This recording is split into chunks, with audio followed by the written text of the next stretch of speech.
شروع اللہ کے نام سے جو سب پر مہربان ہے۔ سیدنا عثمان بن ابو العاص ثقفی رضی اللہ عنہ سے روایت ہے کہ انہوں نے رسول اللہ صلی اللہ علیہ وآلہ وسلم سے درد کی شکایت کی جو انہیں اس وقت سے ہوتا ہے جب انہوں نے اسلام قبول کیا تھا، تو رسول اللہ صلی اللہ علیہ وآلہ وسلم نے ان سے فرمایا،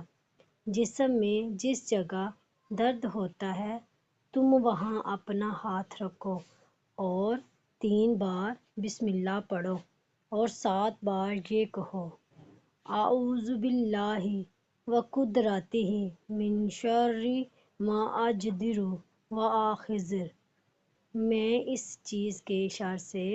جو میں اپنے جسم میں پاتا ہوں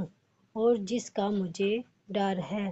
اللہ تعالیٰ اور اس کی قدرت کی پناہ میں آتا ہوں۔ اللہ تعالیٰ ہمیں حدیث مبارکہ پر عمل کرنے اور اپنی زندگیوں کو سنوارنے کی توفیق عطا فرمائے، آمین۔